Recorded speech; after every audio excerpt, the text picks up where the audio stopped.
Video ini disponsori Supremacy Call of War 1942 game strategi player versus player online gratis di mana kamu memimpin negara nyata di Perang Dunia II. Ini masa tergelap sejarah manusia dan kamu harus membangun pasukan kuat untuk melindungi negaramu. Kamu akan melawan 99 pemain lain dalam pertandingan waktu nyata yang bisa berlangsung berhari-hari atau berminggu-minggu. Ujian sejati strategi jangka panjang, kesabaran, dan kecerdasan taktis. Tapi yang benar-benar saya suka adalah begitu banyak cara untuk bermain. Ingin bermain sebagai tank penuh, blitzkrieg, lebih suka menguasai udara dengan jet tempur atau pembom. Mungkin kamu seperti saya, berinvestasi di teknologi rahasia seperti senjata nuklir atau marinir siluman. Unit amfibi, baru dengan kemampuan unik dan bonus medan. Di Supremacy Call of War 1942, kamu sepenuhnya mengendalikan sejarah. Yang terbaik, game ini gratis dan lintas platform di PC serta ponsel. Jadi, kamu bisa lanjutkan kampanye di mana saja. Selama 30 hari hanya Supremacy Call of War 1942 yang memberi penonton The Infographics Show Starter Pack senilai 25 berisi loot box dengan unit marinir baru. Klik tautan di deskripsi, pilih negara, lalu mulai bertarung dalam konfrontasi seru sekarang. Langit terbelah, ratusan pesawat tempur turun dari awan di bawah mereka, kebanggaan armada Pasifik. Pearl Harbor, pilot utama memeriksa ketinggian 14.000 kaki sempurna. Orang Amerika tidak tahu apa yang akan terjadi. Dia merasakan hawa dingin. Ia memberi isyarat pada skuadronnya, lalu pelatihan dimulai. Tanpa takut atau ragu, hanya target di depan. Dia mendorong tongkat dan mesin meraung. Perburuan dimulai pukul 06.15 pagi, 7 Desember 1941. Jauh di bawah awan, Bintara Hiroshi Tanaka berdiri di dek Akagi. Tangannya sakit, kasar dan merah setelah pagi mengamankan pesawat, menarik ganjal dan memeriksa saluran bahan bakar. Dia melambaikan tangan saat pesawat Zero terakhir lepas landas, sadar nasib negaranya akan berubah selamanya. Dan sekarang suasana menjadi sunyi, Tanaka mondar-mandir, tidak bisa berdiri diam. Laksamana Nagumo, komandan armada, telah memberikan perintah untuk meluncurkan serangan saat fajar tanpa ragu-ragu. Tanaka dan semua di kapal tahu risikonya. Jika orang Amerika menemukan mereka, semuanya berakhir. Akaki tidak memiliki pesawat tersisa untuk mempertahankan diri. Jika kapal selam Amerika muncul ke permukaan, mereka akan menembakkan torpedo langsung ke sisi kapal mereka. Jika pesawat pengintai Amerika melihat, pembom segera datang. Mereka jadi sasaran empuk di lautan. Menunggu adalah bagian tersulit. Pukul 7 pagi. Di bawah Samudra Pasifik, Ensign Kazuro Sakamaki terjebak di ruang sempit kapal selam mini HA-19. Di dalamnya gelap, panas, dan baunya seperti keringat bercampur asam baterai. Dengan ruang pas untuk dirinya dan satu awak, mereka bersembunyi di luar pelabuhan musuh. Misi mereka rahasia dan berbahaya. Mereka telah diluncurkan dari kapal selam induk beberapa jam yang lalu. Dengan perintah sederhana, menyelinap ke pelabuhan, menunggu serangan udara, lalu menembakkan torpedo ke kapal yang mencoba kabur. Secara teori terlihat mudah, tapi kenyataannya sangat sulit. Dia mengetuk kaca kompasnya, jarumnya mulai berputar. Sakamaki panik. Tanpa kompas, dia tak tahu kemana harus pergi. Dia bisa pakai periskop, tapi itu bisa terlihat orang Amerika, tak ada pilihan lain. Perlahan, dia mendorong periskop ke atas dan melihat melalui lensa, tapi lensanya berkabut. Dia tidak bisa melihat apa-apa. Segalanya berjalan salah, giroskop mati, periskop tidak berguna, dan kapal selam itu terombang-ambing. Sakamaki merasa memikul beban bangsa. Ia menulis surat untuk keluarganya dan meninggalkan sehelai rambut. Dia seharusnya gugur hari ini sebagai pahlawan. Angkatan Laut menyebut mereka unit serangan khusus, padahal sebenarnya maksudnya pasukan sekali jalan. Dia mengakui ingin memberikan segalanya untuk Kaisar, namun gagal karena kompas rusak. Itu bukan hal mulia, melainkan memalukan. Tiba-tiba terdengar dentuman keras di lambung kapal. Kapal selam bergetar lalu tersangkut di karang. Sakamaki memberikan perintah untuk mundur penuh. Mesin listrik meraung dan melengking. Bau karet terbakar memenuhi udara. Asap putih dari baterai membuat udara pekat dan sulit bernapas. Sakamaki terbatuk dan matanya berair. Dia belum melawan Amerika, masih bertarung dengan kapalnya sendiri. Pukul 07.49 pagi, awan terbelah. Letnan Komandan Fuchita menyipitkan mata melawan terik matahari pagi di bawahnya. Pulau Oahu pun muncul. Pulau itu hijau, subur, dan indah, seperti surga dan masih tertidur. Fuchita mencari pesawat tempur di tanah, namun langit dan tanah tetap sunyi. Orang Amerika tidak tahu apa-apa. Dia memandang ke seberang pelabuhan. Di sanalah kapal-kapal perang itu berbaris rapi dua-dua. Arizona, Oklahoma, West Virginia, kebanggaan Angkatan Laut Amerika Serikat. Fuchita merasakan adrenalin deras. Saatnya tiba, momen ketika sejarah berubah. Fuchita mengambil radio dan menekan tombol. Tora, tora, tora. Itu kode bahwa kejutan berhasil. Suaranya tenang, tapi perutnya mual. Dia merasa senang, takut, dan bersemangat. Ia menembakkan satu suar biru dari pistolnya sebagai tanda serangan. Di belakangnya, formasi terpecah, pengebom menukik, pesawat torpedo terbang rendah, pesawat tempur naik tinggi, serangan pun dimulai. Pukul 07.55 pagi, Letnan Shibata melihat suar serangan dan berteriak pada dirinya sendiri. Menerbangkan Aichi D3A, pemimpin skuadron 26 tahun itu menyesuaikan sarung tangan dan memeriksa alat pengukur di belakang. 9 pesawat lain terbang sangat dekat, sekitar 1 meter, seperti satu mesin. Shibata menunduk melihat ke bawah. Kapal-kapal makin besar dan dekat. Dia memilih kapal perang besar sebagai target, meski belum tahu namanya, hanya tahu itu musuh. Dia mendorong tongkat kendali ke depan, pesawat menukik dengan hidung mengarah ke air. Gravitasi menariknya, menekannya kembali ke kursi saat gaya G menghantam. Mesin-mesin meraung saat pesawat semakin cepat. Angin meraung di luar saat altimeter berputar liar. 14.000, 6.000, 3.000 kaki. Kapal itu naik mendekat. Dia melihat geladak, senjata, dan orang-orang panik, tapi sudah terlambat. Shibata menyipitkan mata dan membidik. Ia harus sempurna. Bom itu hampir 1.800 pon, dan dia harus menjatuhkannya tepat di 2.500 kaki, tidak lebih tinggi, tidak lebih rendah. Dan jika dia meleset, dia mengecewakan negaranya sejauh 2.500 kaki. Dia menarik tuas dan pesawat pun terguncang saat berat bom itu terlepas. Bagian tersulit tiba, menarik pesawat naik. Dia menarik tongkat kendali ke belakang dengan kedua tangan tegang. Usaha itu membuat pesawat mengerang, sayap melengkung, dan gravitasi menekannya hingga semua abu-abu. Untuk sesaat, dia hampir menyentuh permukaan 50 kaki di atas air. Dia berjuang dengan kontrol, dengan putus asa memaksa pesawat untuk naik. Tiba-tiba, ledakan besar mengoyak udara. Gelombang kejut menghantamnya dan pesawat bergetar. Sayap-sayapnya menukik, dia berusaha mengendalikan pesawat itu, memohon tetap di udara. Shibata melirik ke belakang, melihat asap hitam mengepul dari kapal dan api di dek. Sebuah hantaman langsung. Shibata merasakan gelombang kegembiraan. Dia berhasil, dia telah memberikan pukulan untuk kekaisaran. Tapi kemudian, kekacauan pun terjadi. Gumpalan asap hitam muncul di udara di sekelilingnya, ledakan dari tembakan anti pesawat. Orang-orang Amerika membalas tembakan ke arah kirinya. Dia melihat sebuah pesawat dari skuadronnya mengeluarkan asap. Pesawat itu berputar dan jatuh menghantam air. Shibata berputar di atas ombak, jantungnya hampir berhenti. Langit dipenuhi peluru penjejak dan ledakan, kapal-kapal terbakar, namun teman-temannya sekarat. Itu badai api dan darah. Pukul 8 pagi, navigator Takeshi Maita menahan napas saat pesawat torpedo Nakajima B5N menukik. Meluncur di atas ombak, pilot membelok tajam hingga ujung sayap hampir menyentuh air. Mereka harus terbang setinggi 30 kaki. Jika terlalu tinggi, torpedo hancur saat kena air, terlalu rendah akan jatuh.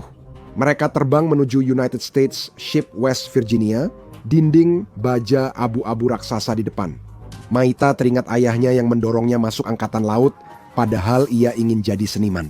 Tapi kekaisaran tidak membutuhkan seniman, yang dibutuhkan adalah pejuang. Jadi dia menjadi seorang navigator.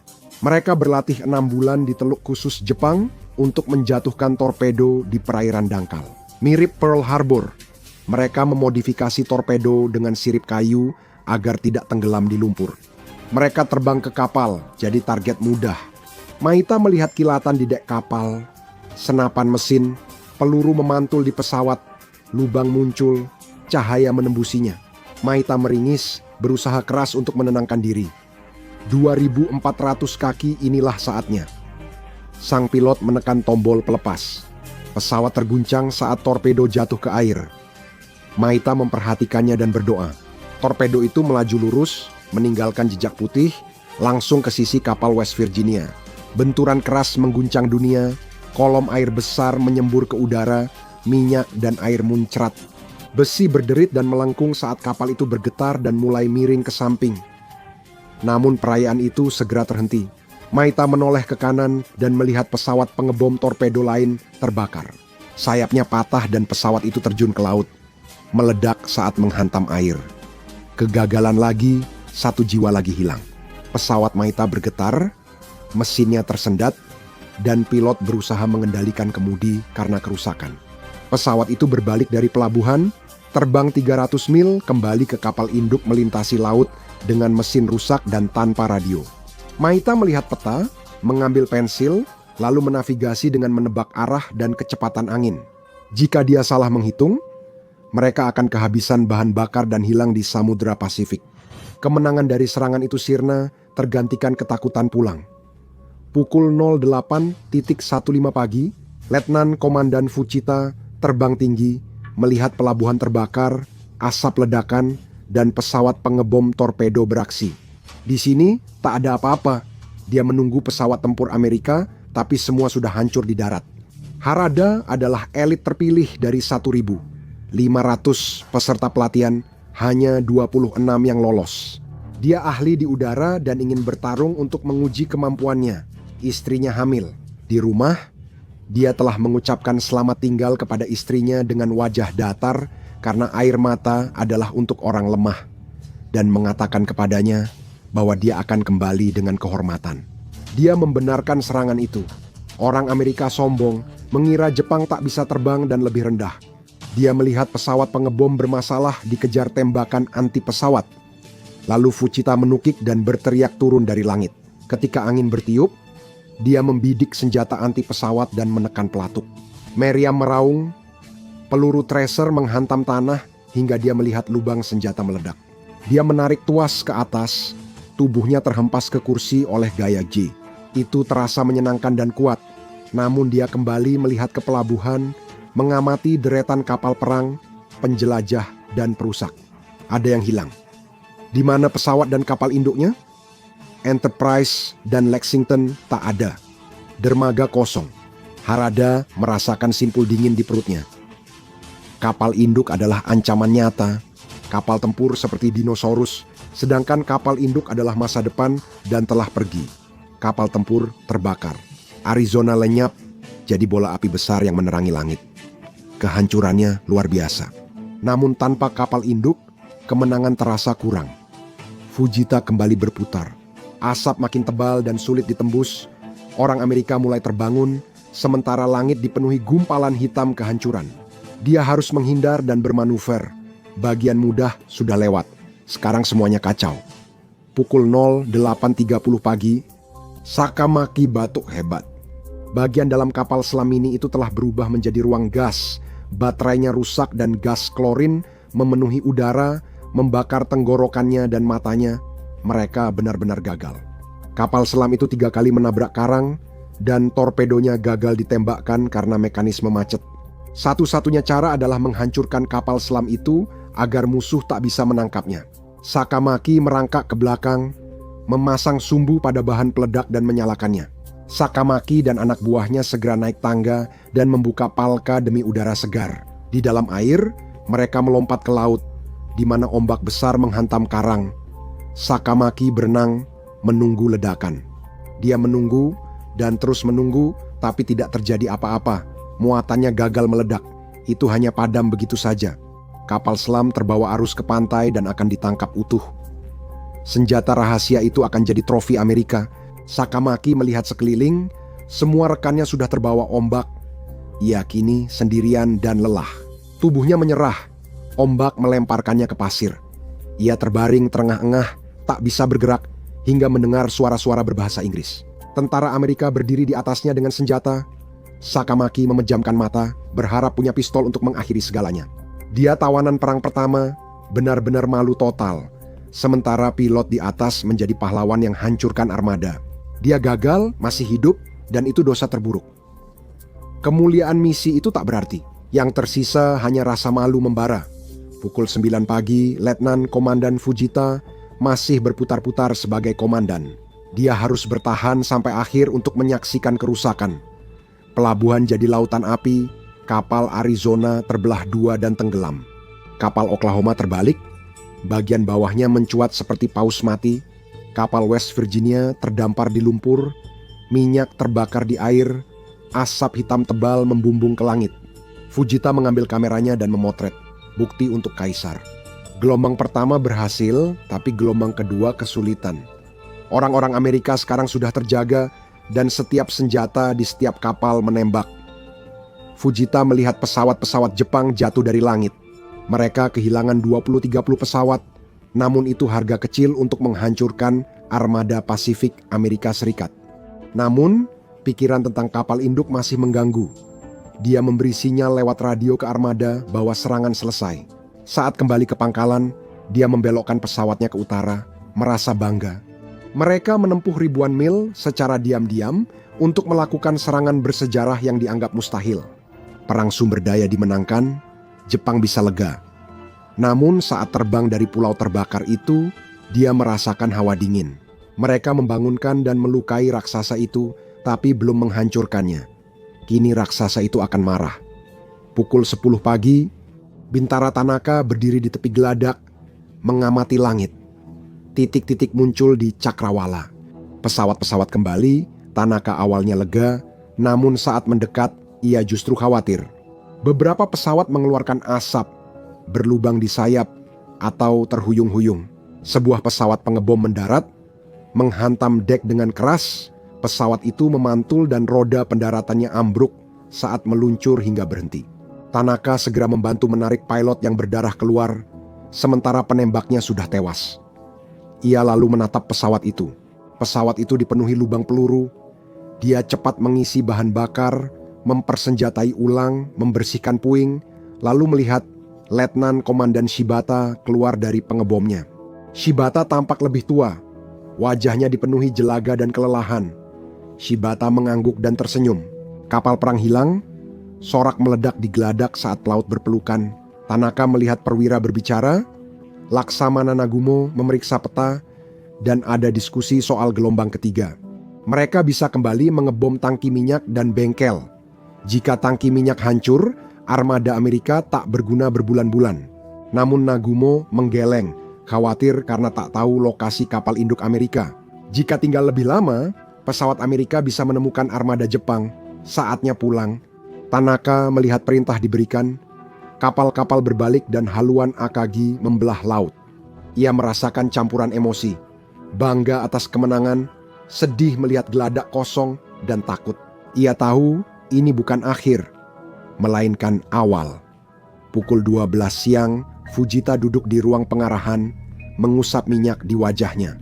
Para pilot membahas serangan ke kapal penjelajah, ledakan amunisi, dan menghindari tembakan anti pesawat.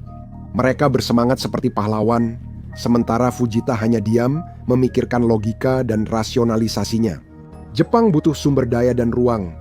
Dunia berupaya menghentikan, lalu mereka menyerang. Itu hanyalah soal bertahan hidup. Atau setidaknya itulah yang mereka katakan pada diri mereka sendiri. Namun, Fujita mengingat asap, minyak terbakar di air, dan wajah pria-pria yang ia kirim ke kematian. Dia bertanya-tanya apakah semangat Amerika hancur atau justru mengeras. Ia melihat tangannya yang tetap tenang. Sekarang, setelah serangan usai, Akagi melaju di lautan gelap, meninggalkan armada yang hancur dan pelabuhan yang terbakar. Di depan mereka ada perang besar yang akan melanda dunia. Operasi itu mahakarya taktis, namun secara strategis merupakan perjudian dan dadu telah dilempar. Terima kasih kepada sponsor kami, Supremacy.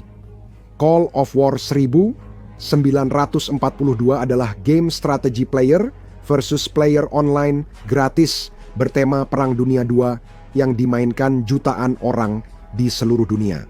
Klik tautan di deskripsi untuk klaim paket pemula eksklusif senilai 25 termasuk loot box. Unit marinir baru tersedia hanya 30 hari ke depan. Sekarang, lihat apa yang dipikirkan Jepang akan terjadi setelah Pearl Harbor atau klik video ini sebagai gantinya.